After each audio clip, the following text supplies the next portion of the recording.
Se você é uma das 3 pessoas que nunca assistiu o Rei Leão, é bom avisar. Esse vídeo tem spoilers. Uma série de discussões sobre o remake do Rei Leão gira em torno do fato de que o filme é um remake, ou seja, de que é uma história que já foi contada sendo contada outra vez. Havia necessidade de um remake? Não. A computação gráfica é impressionante e enche os olhos, mas não é de forma alguma uma melhoria, um upgrade em relação à animação 2D. Além de ela ser linda, ela era usada de uma forma muito mais emocionante e expressiva, com cores, formas e texturas que a animação 3D poderia explorar, mas opta pelo fotorrealismo. É um avanço tecnológico impressionante, mas a arte é mais do que isso. As escolhas fotorrealistas do Jon Favreau sacrificaram muito da diversão e do carisma da animação original. Dizer que a animação 3D é uma melhoria em relação à animação 2D é como dizer que a animação 2D é uma melhoria em relação ao livro. Não é, são coisas diferentes. Mas quem esperava encontrar nesse filme novo o carisma e as emoções do filme original certamente vai se frustrar. Tem gente que vai argumentar com razão que a maior parte das virtudes da versão nova são heranças da versão original. Mas isso não significa que o filme seja de todo inútil. Com certeza muita gente vai se emocionar ao rever ou conhecer a história, as músicas e os personagens. Quanto aos problemas da versão nova, muitos deles estão nas escolhas da direção, nas escolhas do estúdio, mas muitos deles estão além do filme. Estão na expectativa do público, nas políticas questionáveis da Disney e em toda a lógica de negócios que permeia o nicho que esse filme ocupa.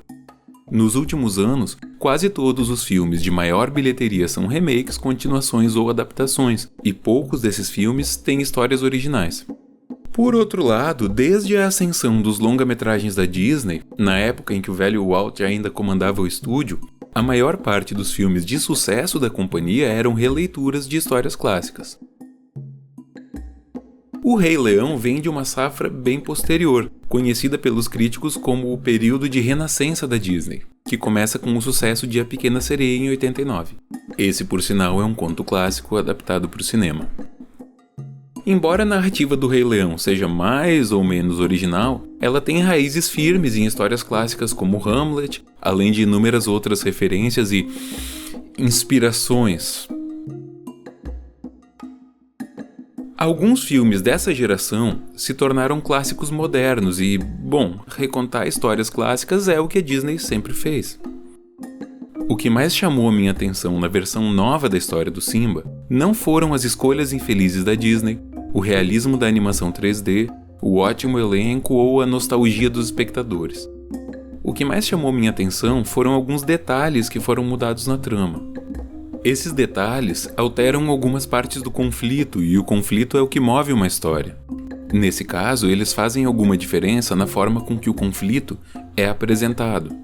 Em ambos os casos, o Scar é o centro do problema, mas a natureza desse problema é um pouco diferente. Em ambos os casos, temos um reino com um equilíbrio delicado que precisa ser mantido, e quem o faz é Mufasa. Em ambos os casos, temos uma ameaça externa a esse equilíbrio na figura das hienas. Em ambos os casos, o gatilho do conflito é a aliança entre essa ameaça externa e uma figura poderosa e inescrupulosa que aspira a chegar ao poder. Mas aí começam algumas diferenças. Em primeiro lugar, no que confere legitimidade ao rei. Em ambos os filmes, Mufasa diz para o Simba que o Simba é o verdadeiro rei, mas no filme novo ele explica o que significa ser o verdadeiro rei. O primeiro filme enfatiza mais a tradição e a hereditariedade. Mufasa mostra para Simba o território. Simba pergunta: "Isso tudo vai ser meu?" E Mufasa diz: "Tudo que a luz toca." No filme novo, ele explica para Simba: "Enquanto outros procuram o que podem pegar para si, um rei de verdade procura aquilo que pode dar." Através de pequenos detalhes como esse, é dada mais ênfase para o fato de que o respeito entre o Mufasa e os animais confere legitimidade à sucessão, ao invés de o respeito à sucessão conferir legitimidade ao Mufasa. Em segundo lugar, mudam detalhes no perfil do vilão. Assim como vários vilões clássicos da Disney, já sabemos que Scar é o vilão antes mesmo que ele cometa qualquer grande vilania.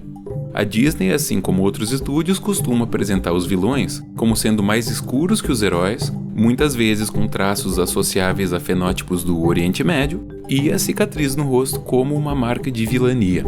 Isso para não falar da longa história que a Disney tem de associar aos seus vilões características de estereótipos de gays, lésbicas, pessoas que não correspondem a um modelo hétero.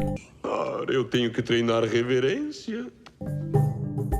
A não ser pela cicatriz que dá nome ao personagem, o Scar do remake tem uma aura de vilania e de maldade sem depender dos outros clichês e preconceitos que rodeavam o original.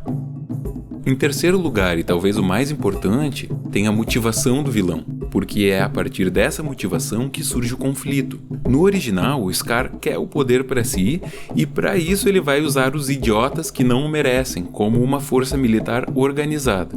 Essa força é estilizada com tons fascistas, baseados em filmes de propaganda nazista como Triumph of the Will, de 1935. Scar institui um estado militarizado em que inúmeros idiotas cegos que não entendem nada do que está acontecendo idolatram o líder. Aqui, a vilania não reside em cada um por si lutando pelo seu interesse. A vilania reside em um estado que alinha todos e se impõe pela força. Na versão de 2019, quando Scar discorre sobre o seu projeto político para quando ele for rei, ele destaca o fato de que vai abolir as regras para que os fortes possam livremente caçar os fracos. When I am king, the mighty will be free to take whatever they want, because a hyena's belly is never full. Uma leitura bastante clara é que Mufasa seria o representante de um estado forte que intervém pelo equilíbrio e pelos seus súditos, enquanto Scar representa uma postura laissez-faire. O termo laissez-faire é um termo clássico do liberalismo. Ele começou a ser usado em meados do século XVIII, após René-Louis de Voyer de Paulmy d'Argenson publicar no Journal économique um artigo que fazia a seguinte anedota.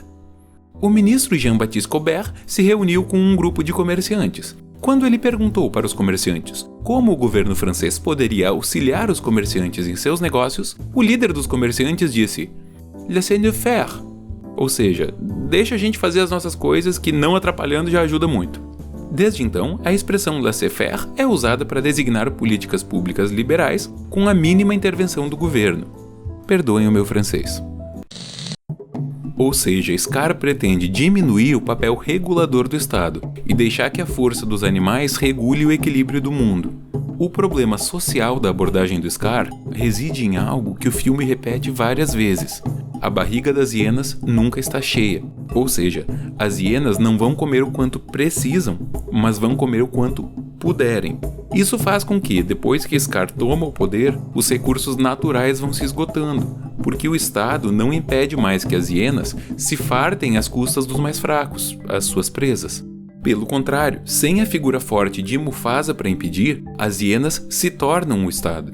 O Rei Leão do século XX enfatizava os medos comuns da época. A Guerra Fria tinha recém terminado e antes dela, tanto os americanos quanto os soviéticos temiam e combateram a ameaça totalitária e fascista. O Rei Leão do século XXI foi feito na América do Trump. Os medos que ele representa são outros. O Estado que usa um discurso do liberalismo para justificar que as hienas se fartem às custas dos que têm menos poder. E o apetite sem fim dessas hienas, acabando com os recursos e destruindo a natureza de que todos precisam. As histórias dos dois filmes são muito parecidas, mas os detalhes fazem alguma diferença. A nova narrativa reverbera com as novas gerações por vários motivos. Porque se baseia em um clássico? Sim. Por conta da nostalgia? Porque tem personagens e um elenco muito carismáticos? Com certeza. Porque as músicas do Elton John e do Tim Rice divertem e emocionam? Evidente!